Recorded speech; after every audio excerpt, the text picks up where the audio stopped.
we're back for some NBA observations right here at the Lakers Fast Break Podcast. It's Gerald Glassford. Thanks so much again for stopping by. Truly appreciate it. Please like and subscribe.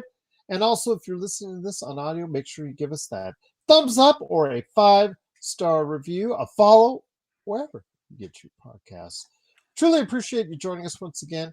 Cannot thank you enough for supporting us all week long as we cover the Lakers, and for you members for seeing this first. If you want to become a member today, just $2.99 a month right here at the Lakers Fast Break Podcast. So NBA Observations is back, and who better to provide some NBA observations? Once again, a good man indeed. It is Calif Poncy. Calif from the Swamp Report and the New Century Press. Good to have you back. Times are still riding good for you covering the Oklahoma City Thunder, my friend. Yeah, it's a pretty blessed life we're living down in Oklahoma. Nothing. I mean, they really haven't been that healthy yet this season, but no serious long-term stuff so far this year, and they just kind of keep winning. I was watching with a close friend of mine last night, and he likes to bet on the games. A bit of a controversial topic right now, but he's not an NBA employee, so I suppose it's all right. And Thunder went down maybe 19 into the Grizzlies, and they've just done this so many times over and over. He's like, well, what should I do? Whatever. And it's just bet on the Thunder to win. And they did by like 15 points. They just do it over and over.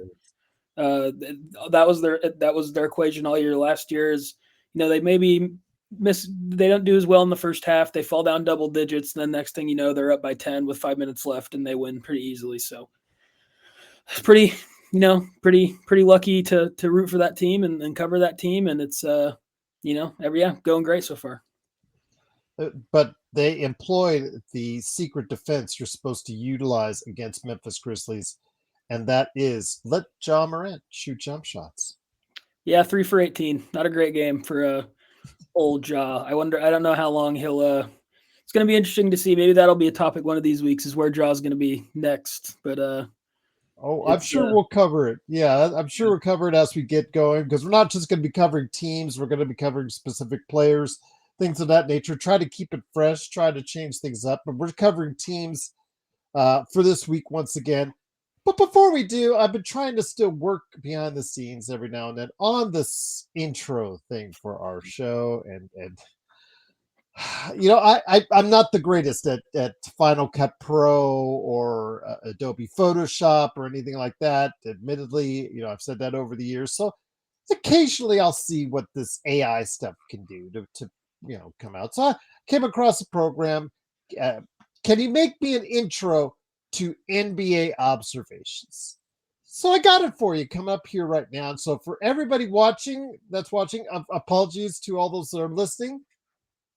This is what AI came up with when I asked for just a basic 8-second opening for NBA observations. And I'll leave it at that.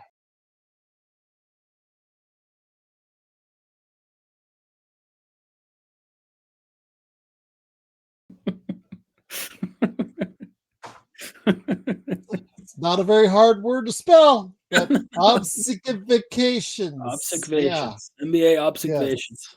Observations. All right. It just blew me away. It just blew me away. People say they get worried about AI taking over, Tilly Norwood taking over Hollywood, all the AI stuff going on. It's things like these that say, you know what? Maybe the AI revolution isn't quite here as of yet.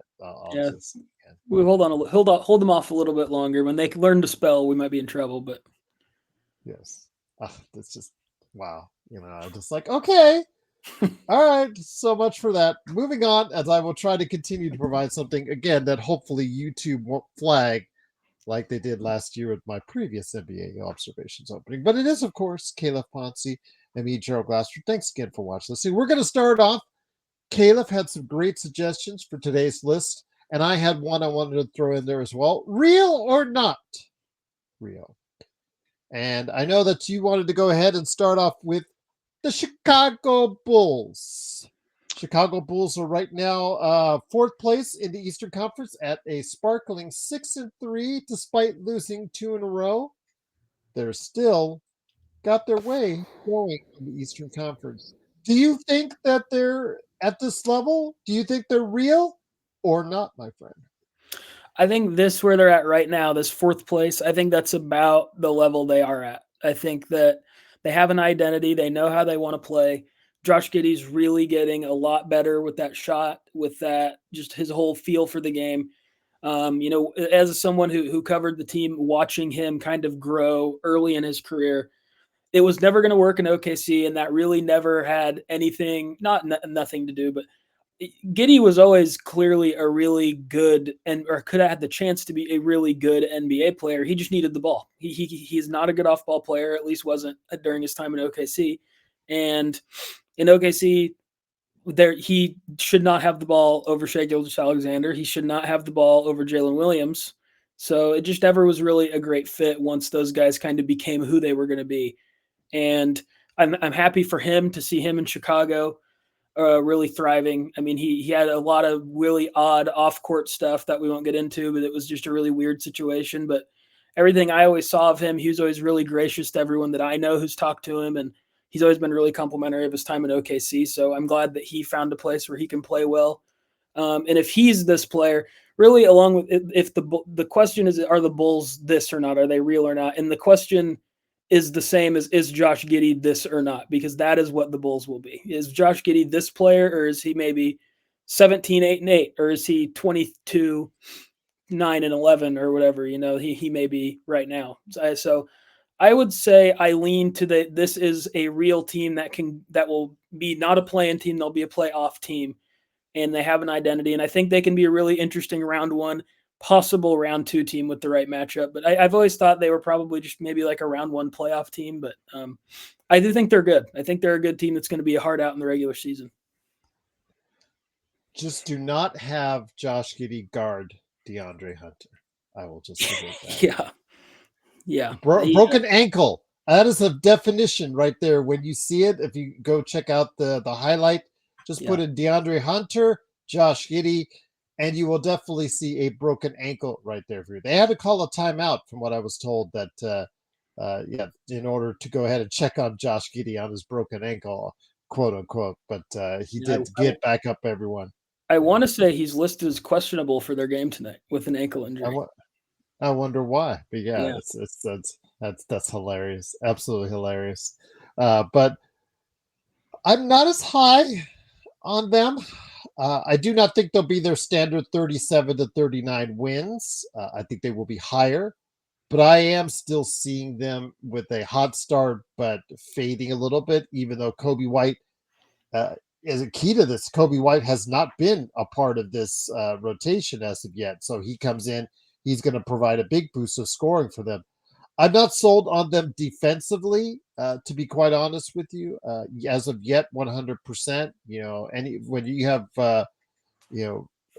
kind of suspect defensive players in the past that line up there, I'm not 100% sold on it yet, although I am a Buzelis fan. Buzelis, I think, I don't know if he'll actually end up being the best player in last year's draft, but I think he'll be one of the best players coming out of last year's draft. He has definitely done a good job for Chicago so far. So I'm eager to see how this team will perform. Again, do I think they're going to be the top 4 team in the East? I just can't see myself getting there just yet. I'd like to see. I need a larger sample size of them. I need a larger sample size because we've seen this before where an unexpected team, Memphis, Chicago themselves, when they were about 3-4 seasons ago when they were Lonzo and they were like November or early December, they were leading the Eastern Conference and they faded faster than a sunset. So I will say probably 6th to 8th right now is what I'm thinking, but I got to see a larger sample size. But they could sneak in as a playoff team. You could be right about that, but a play-in team, their proverbial play-in team is what they've been. I can see them being there definitely, but maybe at a higher seed this time, like a 7th or 8th. But 6 to 8th is what I see them right now. Yes, I think I'm more on the 4 through 6th range. I just think when Kobe White gets back, this team makes a ton of sense. Like I think Giddy at the 1, Kobe White at the 2, Buzelis at the 3, insert name that I'm forgetting at the 4, and then Vucevic at the 5. You probably want to forget about Williams. Actually, he is playing okay this year. Yeah, Yes. and even he is not a player that they should be paying as much as they're paying him is my main issue. But I think that the 3-and-D archetype, like I think that team just makes sense around Giddy, assuming the Buzelis shooting is where it's at. I think it's a team that can shoot and space the floor and is not going to be very good defensively. Really, I think that's probably going to be kind of the thorn in the side of most Giddy teams, even if he is kind of this low level to mid level all star guy in the East, like he's played like so far this season. They're just probably never going to be great defensively. But I just think that in the East, there hasn't been a huge injury at this season. Now, obviously, Boston and Indiana are kind of out of the equation this season because of huge injuries. But for this season, those teams at the top, the Knicks and the Bucks and the Cavs, and like there hasn't been a major injury to those teams yet. And maybe the major injury will come to the Bulls, but the history of the league just suggests like someone's going to end up missing a lot of time this season. That's a star on one of those teams.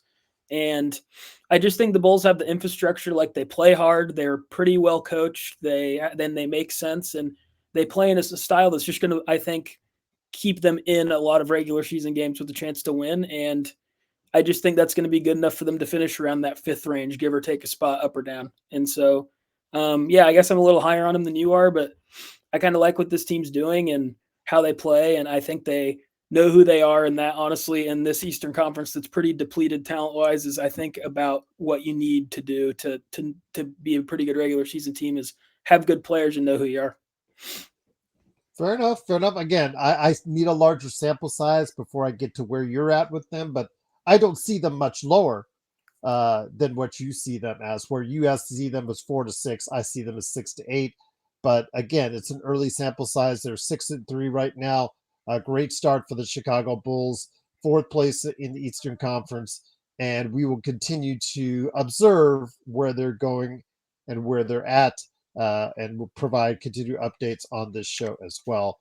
But the next team that you have in mind is going the other way.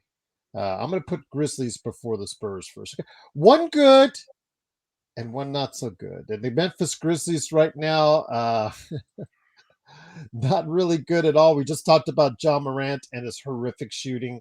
Memphis Grizzlies are in 10th place in the Western Conference, which is kind of amazing in and of itself. That tells you how bad some of these other teams are doing, like that we're expected to, like Dallas and the Clippers and whatnot.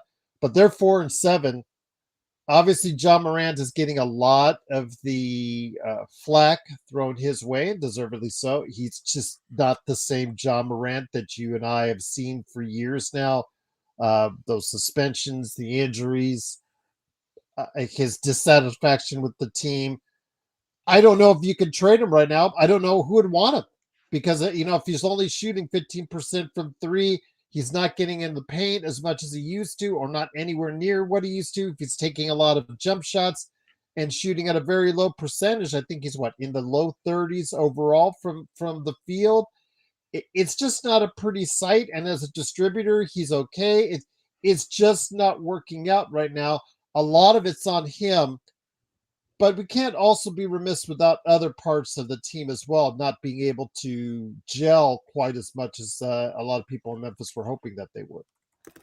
Yeah, I mean, I'm looking up their roster here to see maybe who's missed games and who's playing and everything. But Jerome, SPJ, Zach Edey, I think, is coming back, but he has missed the first part of the season. I know those are 3 big rotation players for them.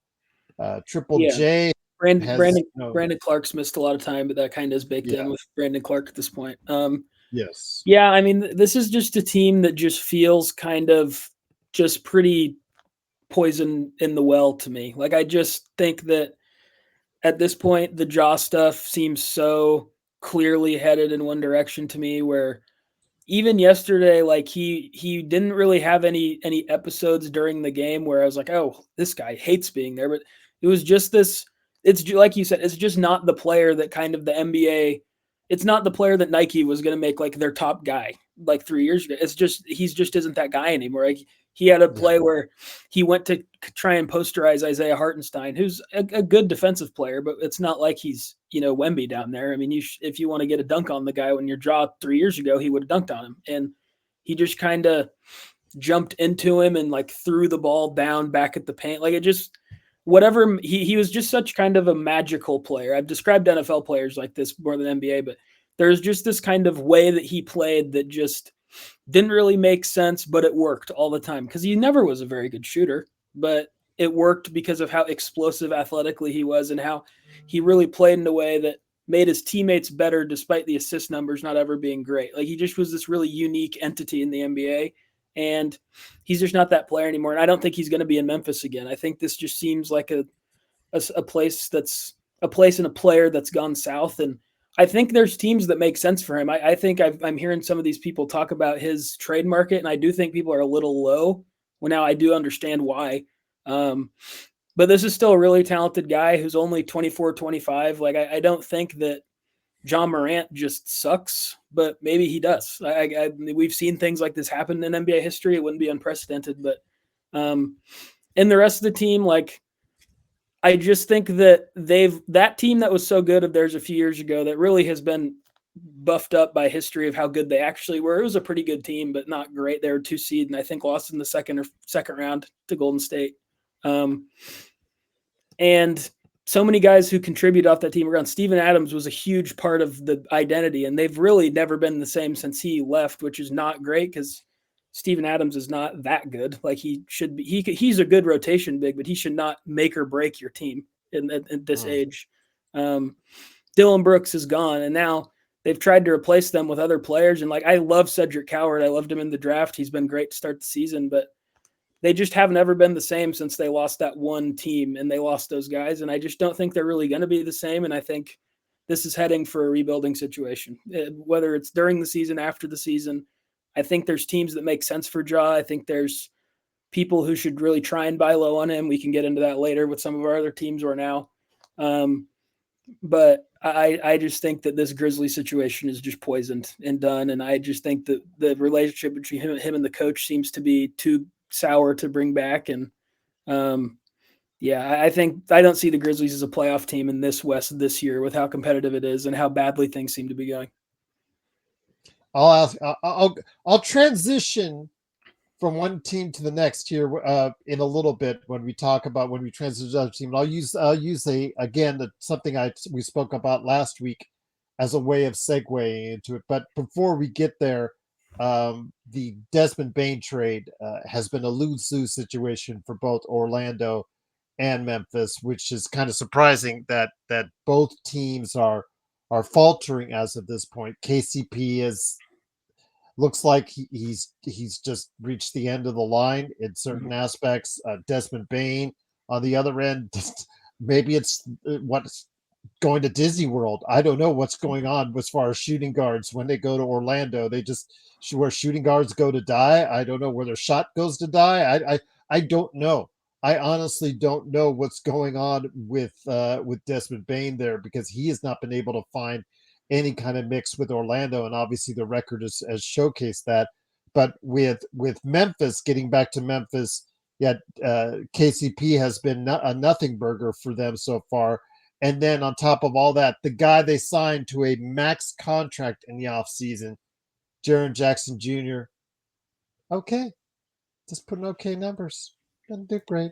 Yeah, he didn't take that next leap, I think, that a lot of people were hoping for. Yeah, I just think he's in that tier of player where with this apron system, you just really got to play hardball with those guys. Like it just, if you're maxing a player, with how the cap now works, you are tying yourselves to them and saying, okay, you are one of our guys, and it's going to be really hard to trade you because you're not a Luka or a Shai Gilgeous-Alexander or one of these guys. It's like, if you're on the market and 29 teams are going to, like, you mentioned the Spurs last week. I love that for Jaren Jackson if he were to be traded. There's obviously that's what I'm going to segue to, my friend. No worries. There's also other teams that I like his fit on, but I mean it's just, and you guys in the Lakers are going to run into this summer. And I hate to speak negatively about Austin Reeves right now because I'm sure the love affair is just at an all-time high there. And I think he's a great player who's huge. But I think the second you give him a ton of money, like the Grizzlies gave Jaren Jackson a ton of money, these one-way players are these guys who really leave a lot to be desired on one end of the floor. I just think it's a really dangerous game to give them a ton of money. The Thunder, even in this situation, I'm not particularly concerned about it personally, but it would be remiss for me to not like this. Chet Max deal has a chance to be really odd if he can't stay healthy or if he doesn't come along a little bit offensively. And it's just really dangerous to give these maybe 2.5 the second and a half tiered superstars or stars these huge deals right now. It's just really risky, and I think the Grizzlies are going to have ran into that with Jaren Jackson, and this is just kind of who he is. It's who he's always been. I mean, he had a great season last year in a contract year, but I mean, like if Jaren Jackson is your best player, which he is at this point with Ja, like in the West, you're just not going to be all that good. You're a maximum first round exit team if he's your best player, and I just think these Grizzlies are well run, but kind of just put their eggs in some baskets that just aren't going to work out for one reason or another between Jaren Jackson and Ja. What's your thoughts on their coach? Because obviously, a lot of it came to light with Ja Morant and his dissatisfaction. Go ask the coaching staff. Go ask the coaching staff after the game against the Lakers a couple weeks ago. What are your thoughts on this? Because he does have a European basketball background, and sometimes these basketball like Tomas Lisalo. Tomas Lisalo is the coach's name, and he has these these European connections. Don't always click. David Blatt, for starters. I mean, seemed pretty good at the time, but leading the Eastern Conference and was fired when because LeBron just didn't like who he was, didn't like his coaching style. So these things, European way of thinking as far as coaching styles, don't always click with American players. And is that a case of what we see might be happening in Memphis? I mean, yeah, I think the rep with Isolo is he's really blunt, and he has the thing where he's like, I'm not gonna dance around with these players. I'm gonna tell them how it is, and sometimes they're not gonna like it, but in the long run, it's gonna work out. That was his philosophy in Europe, is what I think Zach Lowe said on a pod I was listening to recently, and that's great until it's not, and you find the wrong guy. Like that's just a part of being an NBA head coach.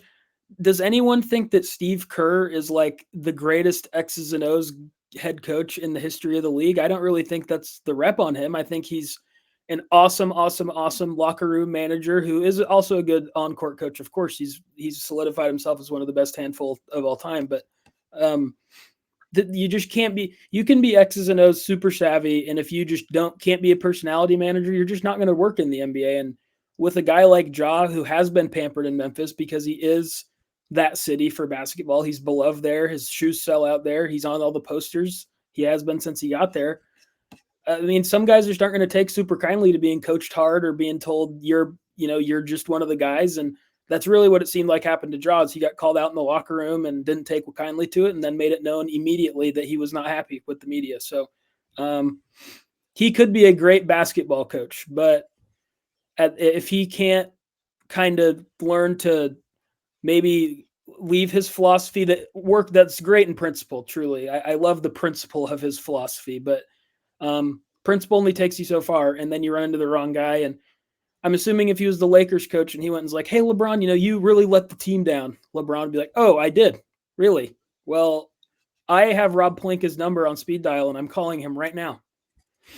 And probably would get him fired. So I think that we'll see what happens with him. I don't know. I think he's regarded as a great X's and O's coach, but the personality management he does not seem to be doing great at really early, and we'll see how that goes long term. Maybe it turns itself around, but the early returns aren't great for Isolo, and that sucks for the Grizzlies because I think Jenkins is a really good head coach who they fired and replaced with a guy who was way more theoretical than practical, and we're seeing how that's going early. So early returns aren't good. I'll keep it at that for Isolo. Taylor Jenkins enjoying the golf course right now, getting paid. Yeah, he's collect his check and wait for a job that's going to maybe show him a little bit more appreciation than Memphis did here in the next couple of years, because one will come open, I'm sure of it. I wonder if his playing partner is Mike Budenholzer. I wonder. Huh. Maybe. Yeah, Maybe. Yeah, those guys both getting paid Yeah. for years. Mm-hmm. 4 years. They don't. They maybe. I think Coach Bud's probably done. He's now sat on a couple buyouts in his day, but I just think Jenkins is too young. But Coach Bud's probably good. He's probably. I don't know if we'll see him again. He might just enjoy his huge checks and say I coached a lot of all-time great players and I'm a world champion head coach, and that's what I did with my career, and I'm also still making a lot of money while not doing it. So there you go. Yeah, it must be nice. Good money if you can find it. But it is, of course, Calif Poncy right here for NBA Observations. All right. So I want to segue by Triple J again, stressing to you that yes, while he's had an underwhelming season so far, it's not terrible. 50% from the field, almost 39% from behind the arc, about 2 blocks a game. Looks okay. yeah, Looks not bad. I think it's who he is. Yeah. Yeah, that's who he is. I mean, obviously the price tag involved, the contract involved is probably needing more to validate that contract. But again, with the return of De'Aaron Fox in San Antonio, getting 24 there, great uplifting for the Spurs, who needed it because they had a rough early start of last week. Again, with they lost to the Lakers, they lost to Phoenix because teams were starting to figure out a way to guard Wemby. I did compliment JJ on following the Phoenix transcript, and they did just that with both these teams really doubling. Actually, they put a forward or a wing on Wembanyama up top, and then once he starts making his move, they do a hard double on him, forcing him to make a decision, and that's really kind of upset the apple cart when it comes to Wembanyama. But they did get back onto winning ways right now. They are still, I think, third in the Western Conference. Second Western Conference, 7-2 overall. I still think when Dylan Harper comes back, they need to commit that backcourt of Harper and Castle. I really think that is their best option moving forward. De'Anthony Fox is a really good guard, and it can do a lot of good things, and he's fast, and he can get down the transition, and looks really good for now. But I just think their future goes somewhere else. And I don't know how much more you're going to get out of Harrison Barnes. One day he's okay, one day he's really off the ball. I want to ask your thoughts on this. Again, have you thought a little bit more into what I proposed as far as the De'Aaron Fox for Triple J trade and how it might work out? If, of course, providing Memphis just has done with the Ja Morant story. Yeah, I mean, I'm still in the same boat I have been, where I think this Harper injury now really brought into light without Fox for those couple games. They just don't have enough ball handling still, I think, to trade one of those guys. And I think Castle is a good ball handler, but I think the second that Harper is a rookie point guard in the playoffs and he's playing OKC and they're just sending Cason Wallace and Dort and Caruso. Well, this would be for to this year type of thing. If you make that move, you're saying that, okay, whatever you do this year is great, it's gravy, but this is for years down the road. Yeah, I agree with you for the long term, for sure. I think the long term for that backcourt is Harper and Castle, and then some way lesser paid third guard, like what former Spur Trey Jones is doing in Chicago right now, just kind of come in. Scottie Pippen Jr. added in that trade. And there you go. See, I love that. I do love the framework. I do, but I just think that for this season, I just don't think this should be a throwaway season for the Spurs. I think Wemby's too good, and I think that. Are they going to beat OKC? Probably not. Are they going to beat Denver? Probably not. I don't think the rest of the team is there yet at that level to compete with those types of teams. But I mean, I think just being like, well, yeah, we'll trade Fox, and we're going to have basically 1.5 guys who can handle the ball in a high pressure situation in the playoffs, plus Wemby, who's 7'7" or whatever. I just don't think it's wise to do that for this year. Now, this offseason, when maybe you get a year of playoff seasoning on those two guys and they're more used to, like, in the playoffs, the refs are just going to let Dort and Caruso and Cason Wallace kill ball handlers. They're just going to. They showed that last year. That's what they're going to do. And I just think that maybe taking away your only veteran playoff experienced guard on your roster for that this year would be unwise. And I just don't know why the deals that are there for Fox now wouldn't still be there after the season. Good point. So I like that trade this offseason. If they end up saying, "Job, we're sick of it, go to New Orleans or Sacramento or whatever team he would get traded to." I like it this summer when they maybe have some other time to pivot and get that guard, whether it is a Scottie Pippen or if they have to go somewhere else. I like that then, but for this regular season, I would just stand firm. You've held, I think that's maybe the 10th game they've had of Fox and Wemby together is all. I don't think those guys have even really had much of a chance to play together.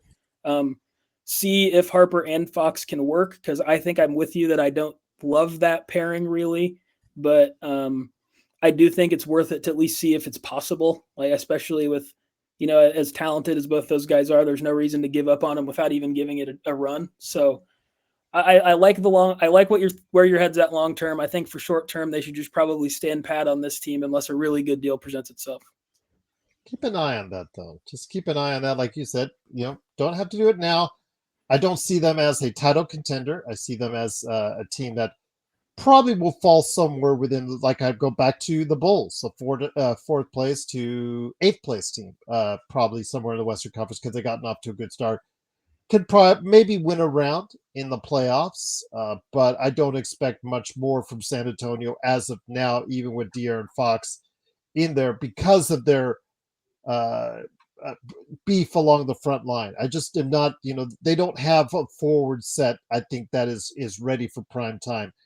My personal opinion is that you look for in like you said, you let it go, let them get some seasoning in the playoffs, and then you go ahead and do that De'Aaron Fox for Triple J and SPJ. You work out the parameters of that, because you also have a lottery pick possibility right now as it stands with the Hawks struggling at 5-5.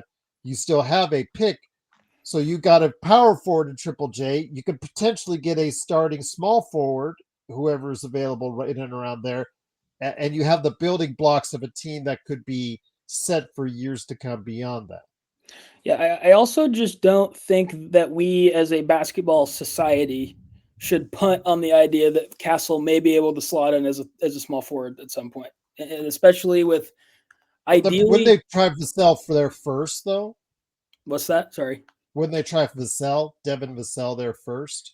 They would, and I agree, and that's who I would trade if I was the Spurs. I just think that he's overpriced and he is not really worth the contract they've given him. And I loved it at the time because I really like that archetype of player, but I just think that the most talented lineup they can play, and having a gigantic defensive black hole unlike the world has ever seen in Wemby playing center at all times, I just think allows you to maybe be a little bit smaller on the perimeter in some spots. And I think that their most talented lineup they can probably run out this season that makes some sense to me is Fox the 1, Harper at the 2, Castle at the 3, insert for whether that's Barnes for shooting or maybe in the future Carter Bryant, whoever you want it to be, at the 4, and then Wemby at the 5 erases. He is a walking top 6 defense in the league, and you're going to be elite defensively no matter. You could have me and you guarding on the perimeter, it wouldn't matter. Like if you have Wemby on your team. And so I just think that I've always felt the same way about like these weird 6'5" to 6'7" guys who teams really seem committed to playing at guard. Portland does the same thing with Shaedon Sharpe, where they really just we're not even going to try him at the 3. He's a 2. He's a shooting guard. That's what he is. And I don't know. He's not going to be vertically outmatched by a lot of guys. And you have a really good defensive infrastructure. Like just give it a try and get all your most talented guys on the floor. And I think that's what I would at least try before I just start trading people if I'm San Antonio, other than Vassell, who I just think is kind of weirdly but he's more on the Fox timeline almost than like he's been there a while. He's on his second deal. We kind of know who Vassell is. I think if he was going to be way more than what he is, he would have done it by now. And I just think that there's going to be teams who have a theoretical 3-and-D guy who scored 15 plus points a game in the NBA. There's going to be takers. And I think you could probably get some guys who make a little bit more sense with your whole roster than Vassell. That's who I'd be looking to trade during the season if I was the Spurs. And then if you can't find anything there, maybe pivot, do a Fox thing, or I just think they need to do a lot more experimentation in San Antonio before they make any final decisions, is my main thought process. And I'm sure they will. I'm sure they will because, even through January, through the trade deadline, we'll see how high they remain in the Western Conference, because right now it looks good. Second place in the Western Conference, 7-2. But again, Denver is right there with them. Houston and the Lakers are just behind. Minnesota, after getting off to a kind of little sluggish start, they're still 6-4. And then the team that we talked about just real quickly, because you mentioned Shaden Sharp, the Portland Trailblazers right now. Real or not real, it's not the prettiest 5-4. I mean, they did beat Oklahoma City after they lost to the Lakers in one of the more embarrassing games, which the Lakers gave back in Atlanta. The NBA gods giveth and they taketh away. They gave it to the Lakers on Monday and took it away on Saturday. But your thoughts on Portland Trailblazers, where they're at? Is this who they are right around the 500 mark? Do you think they can float above, or do you think that this is, with Tiago Splitter now taking over unexpectedly after the situation with Chauncey Billups? I think for what you're getting out of the first 9 or 10 games, I can't say this is a bad start for Portland because, again, under the circumstances, you lost your head coach. This is actually a pretty good start for them. I can't say I'm displeased. Yeah, I mean, I think this is exactly who they are. I think they will go 42-40 or 39-42. Like I think they'll go somewhere right in this range. I think the defensive floor is incredibly high. They have amazing role players who any team in the league would want. They're young, they're developing, they're missing their point guard. They had their coach got indicted on a mafia poker situation. I mean, they've had a lot of stuff really going on this early season, and they beat the Thunder. And I was going into that game, and I thought that it was mostly a travel spot, but I really thought the Blazers were going to win that game. I just think the way they play is going to provide to be incredibly challenging for other teams to play against over and over, because I think their floor is really high. And if they have games like they did against OKC where they made 23s, they're going to beat any team. Like, if this team can shoot, they're going to beat anybody. And this sneakily is my personal favorite Ja Morant team. And I haven't heard it floated anywhere else. It is an original thought. But I think that this team, to me, or Zion, or whoever the next kind of buy lowish, or even if it's another star that just comes available, this team has they have Denny Abdia, they have Tumani Kamara, they have Klingon, they have Shaden Sharp. They have these guys who I think can provide awesome role player value, but they just don't have anyone who, if they're in that game if they're the 8 and they're playing the Thunder in the playoffs and it comes down to a late in the game and the Thunder have Shea and they have Jalen Williams, then they're just going to win any late game situation unless something really weird happens, just because of their just lack of a go-to scorer. And is Ja perfect? No, but I think that the price on him would probably be right. I think you could do something with Jeremy Grant's contract and maybe like Scoot or some other, maybe a good young player and maybe a pick and a swap. And I think you can probably get him. And so I've always really liked that. I've always liked Zion for them. I just think that any chance they have to add a star really takes them up from the level they're at now, which is, I do think they're real. And I do think they're like a 40-ish win team, and take them up a level where they can be in a series with the Lakers if it's the right guy. They can be in a series with the Clippers, or maybe not the tier 1 of the Thunder and the Nuggets, but in that, I think if they got a true star, they could maybe flirt around in that tier 2. But until then, I just think they're going to be an awesome regular season team. They're going to probably be in the play-in, and we'll see if they can maybe, string together some offense late in games when they need it. But until they get that true star, I just think they're going to struggle to win huge games. But I think they're going to be a really hard team to play against, who's going to beat a lot of good teams during the regular season. Denny Avdia is having a terrific season so far. I think if you're Washington, while we've complimented them before as far as how they're finally righting the ship and looking to build a team, they're going to have lots of cap space in the summer.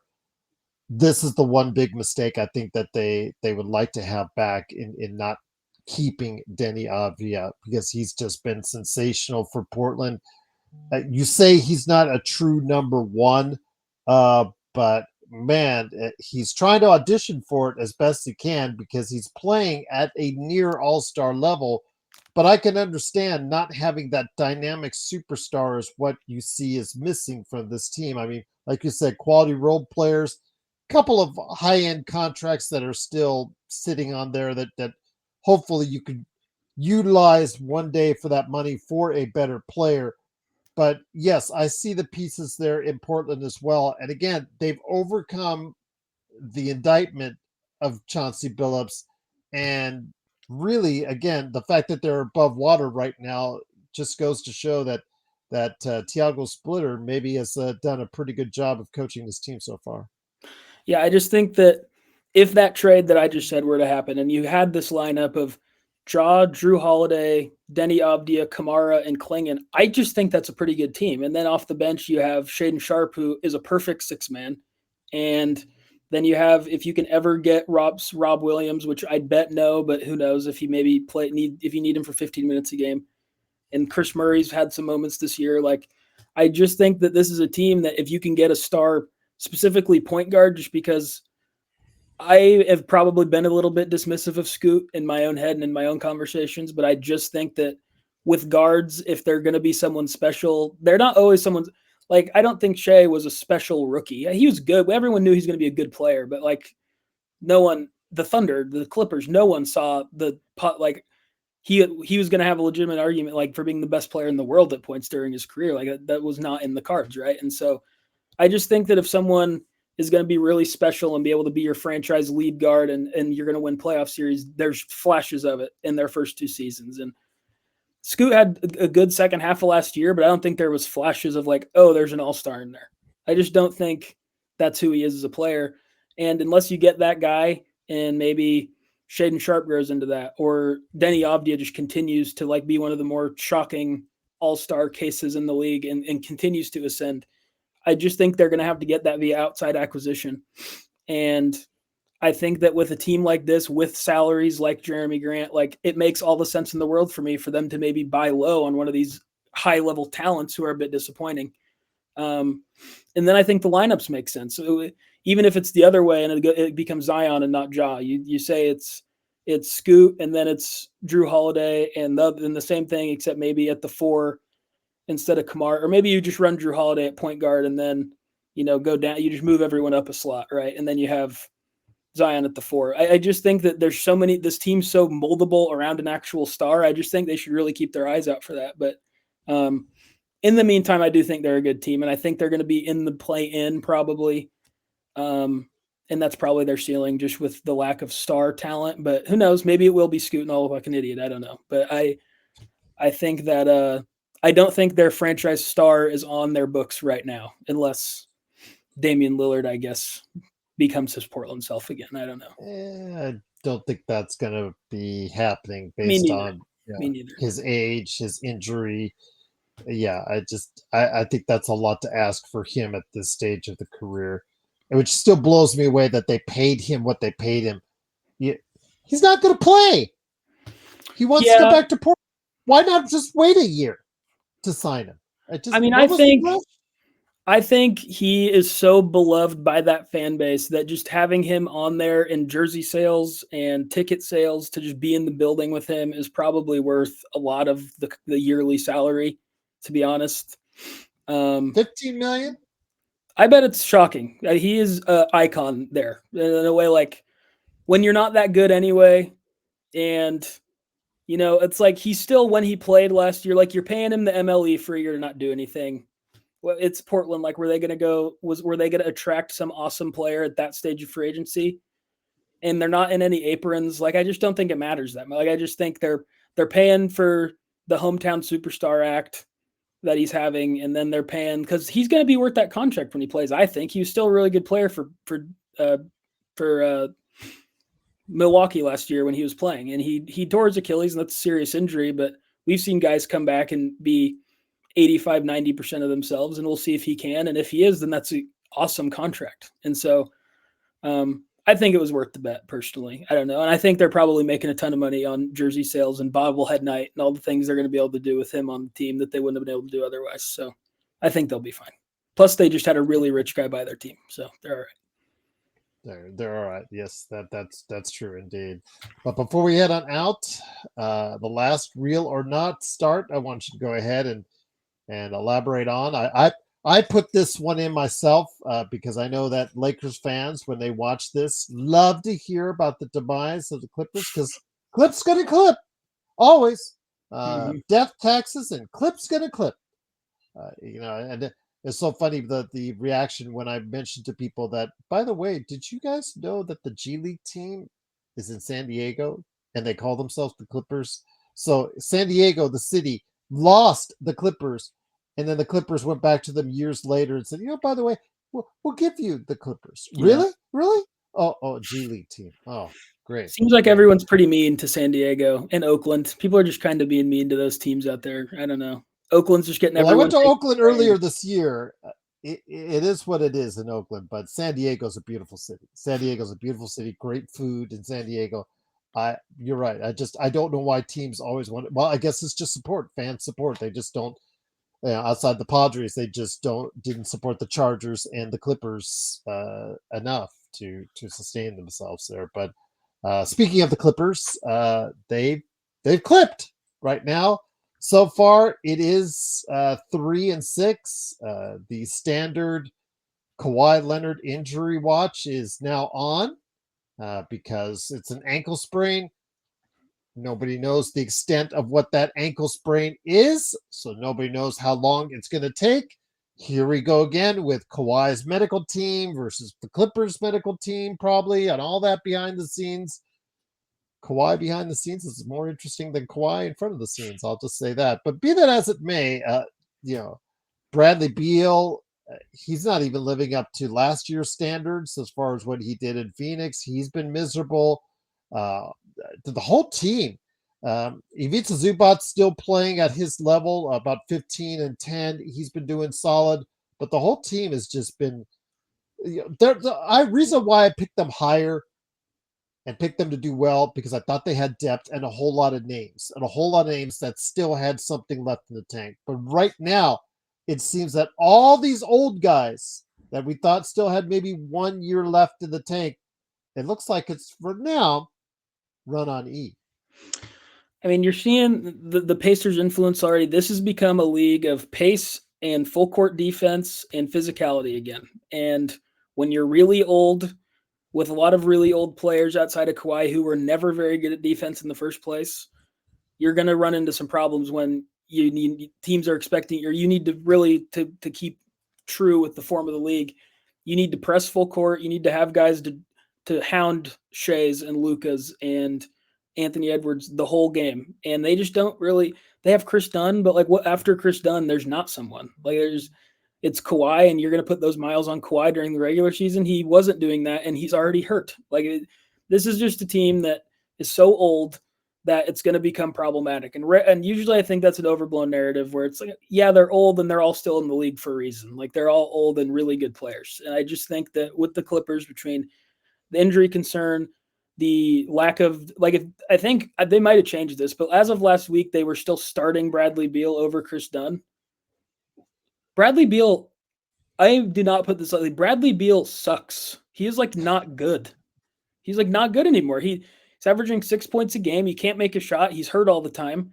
You have him on a good enough contract. You're not making $50 million anymore like he was in Phoenix, but he is not a valuable NBA player. And when you're in this team and you don't have your first round pick, and you already in the trade that you don't have your first round pick because of gave up who would already be by a mile the best player in Clippers history with Shea. They just are compounding mistake after mistake. They bring in two big names. Brook Lopez is old. He's still okay, but I mean, three big names. We'll count Brook Lopez even.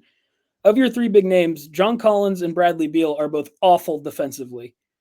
And you gave up Norm Powell, who's better than both of them, for no reason that other than you weren't going to want to pay him, I guess. I guess that was the reason they probably moved off him. and he's still good in Miami. I just think that this is a team that's decision making is flawed. Their roster's flawed. They're slow.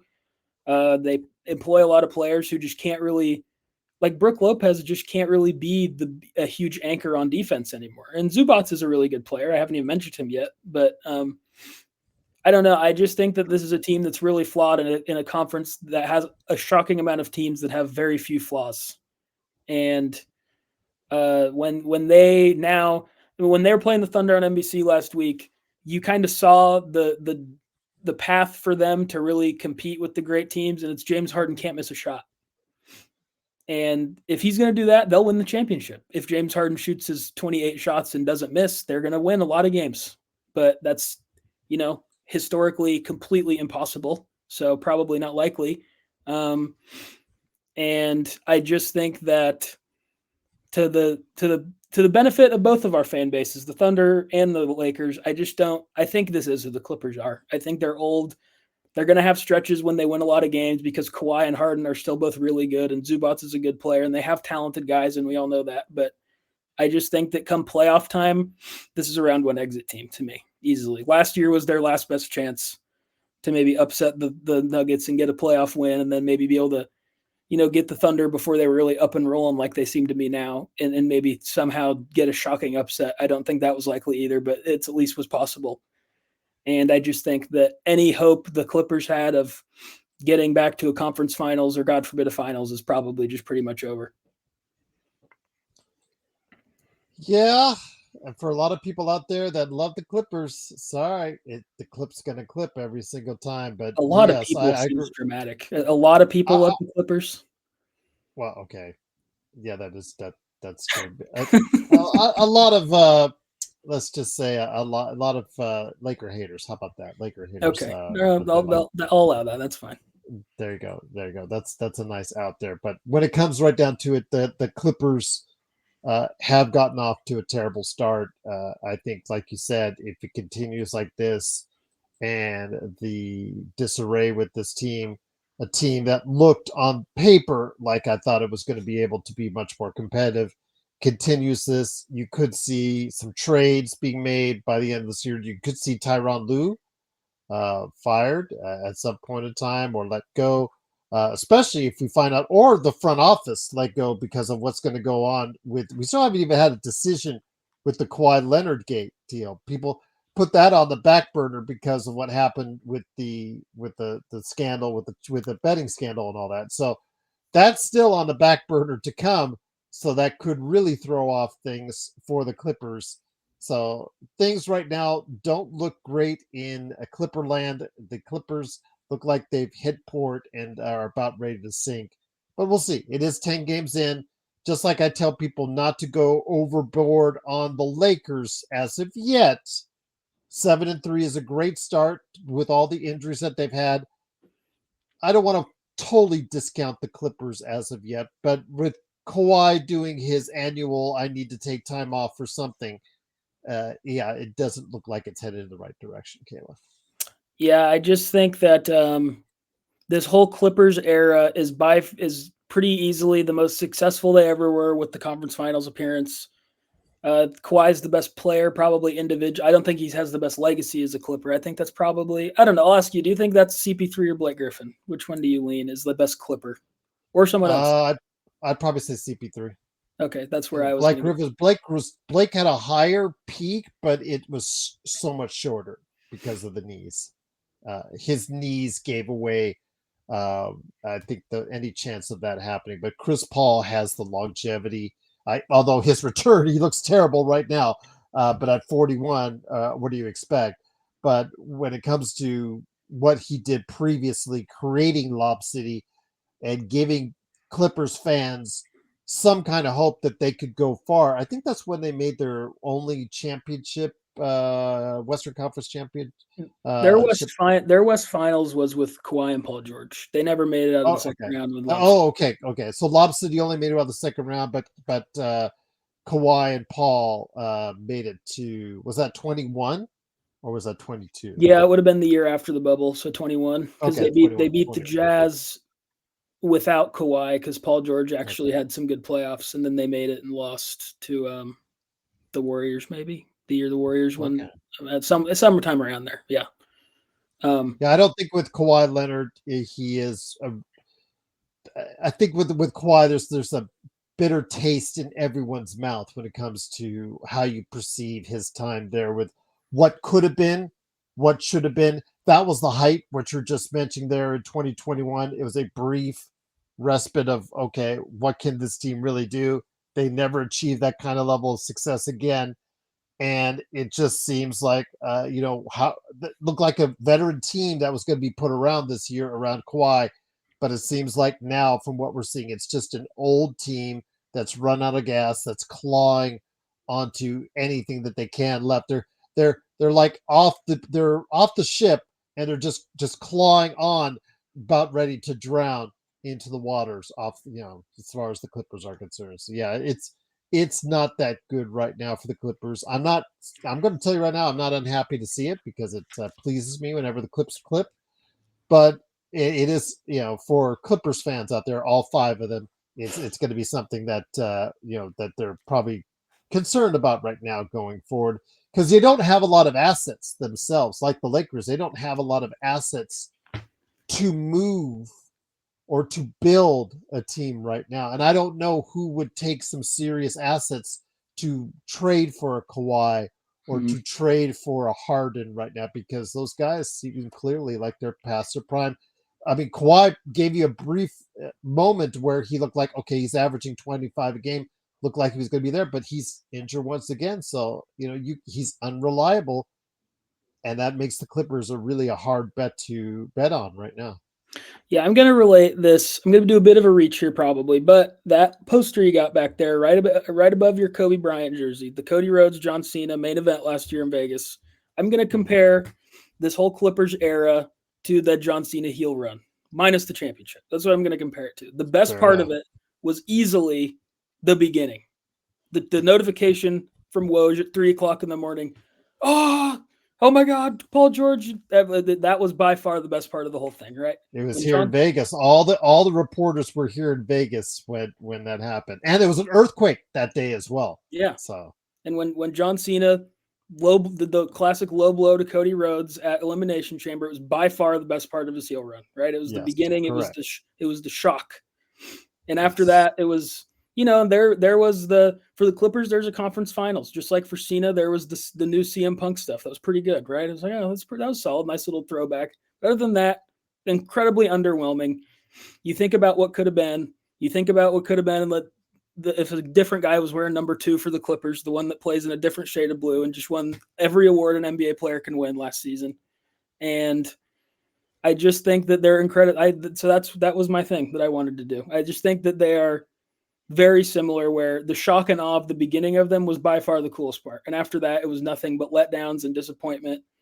And thinking about how great it theoretically would have been if there wouldn't have been the bubble, would the all LA playoff series finally have happened in the conference finals had the bubble not came about? That would have been the peak, right? The Lakers versus the Clippers never happened in the playoffs.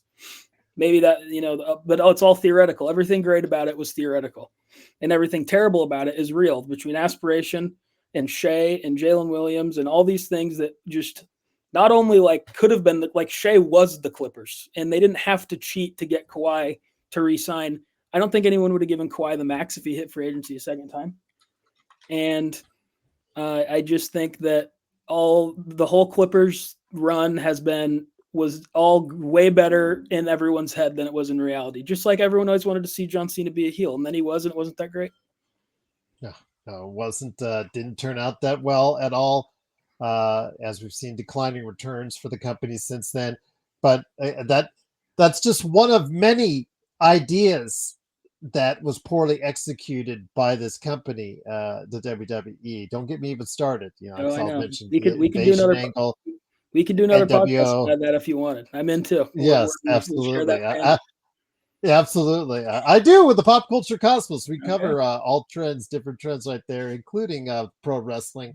But yes, if I had a day to talk about all the stuff that they did that looked great on paper or could have been done better, that didn't work out, yeah, I'd be here all day. But you're right. Absolutely. Just in that day where everybody thought that they were going to hand the Clippers a couple titles, never came to fruition, and it was the greatest trade ever for Oklahoma City because it was the building block of what was to come. You get handed an MVP and your player that hits 40 for you in the finals.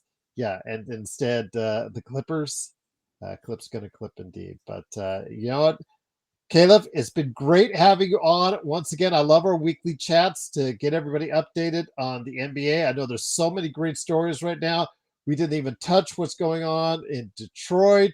We didn't touch what's going on with us all. Dallas. I love what's going on in Dallas, especially because of what's going on with Luka and all that. But that's a juicy story we need to talk about. The double D's right there. Pardon the pun. Between those two. But before we head on out, Caleb, what are you working on with the New Century Press and the Swab Report? So, New Century Press, I got a bunch of state tournament stuff. I had volleyball last week. I have football this week. And then for Schwab Report, I'm trying to get in contact. So Isaiah Joe, it's a Thunder player, as I'm sure all the listeners of this know. He's a pretty good bench guy for him. He's been awesome this season.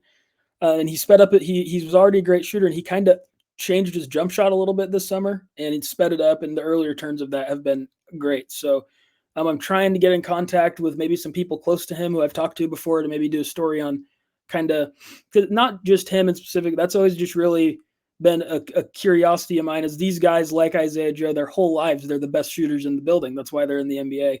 And then they get to the NBA and they do little tweaks and little changes to their jump shots. And that's just kind of always intrigued me. Like, why are you changing it? But it's working for him. And so I'm hoping to maybe have that story at some point in the next few weeks. Other than that, I'm thinking, Adam just did an AJ Mitchell piece, so I probably won't do one of those for a while, but he's continued to be awesome. Maybe I'll just do something on the kind of the greatness of Shea here soon, because it's just been the most Shea season. Yesterday against the Grizzlies, you're watching, it didn't feel he's always awesome in the third quarter. He just every single third quarter, you're like, oh, he just had 17 in the third quarter again for the 45th straight game. But you're starting to see all this stuff now about, like, I think in 10 of the Thunder's 11 games, he's been over 30 points. He's the third most 20-point games in a row in NBA history. He scored 20 points, 83 games in a row. Like, he's just this so consistent, so rock solid. Even when he's bad, he's never bad. And that's just not, even guys as great as Giannis and great as Luka, like, there's very few people I've ever seen who KD's kind of like this. Even when KD or Shea or guys like that are bad, like, that ends up being a pretty good game. And so I kind of, that's been, kind of bouncing around in my mind for a while, but nothing really set in stone yet. Just trying to kind of get the ball rolling on a few stories. But yeah, it's been just a really exciting start to the season. Detroit, probably my second favorite team. Oklahoma State grad. Love seeing this Cade Cunningham resurgence, or surgence, I should say, not resurgence, but yeah, so I'm excited to be back next week. I'm sure we'll have plenty more to talk about. So, oh, we will. The NBA never lets us down in regards of thinking about things to talk about right here for the NBA observations. Caleb, it's been great having you on again. Our show, the NBA observations, heading back to what we were talking about before and showing up before. But it's great to have you back on again every week here. Cannot thank you enough for stopping by. Looking forward to a good week of NBA basketball. Go ahead and check out all the stuff we do each and every week. The post games, of course, during the games on playback. And then, of course, what Caleb does right there. Follow him at Poncy Caleb on Twitter. And then, of course, what he does for the New Century Press and the Swab Report as well. So, Caleb, I'm looking forward to continuing our NBA observations right here on the Lakers Fast Break Podcast.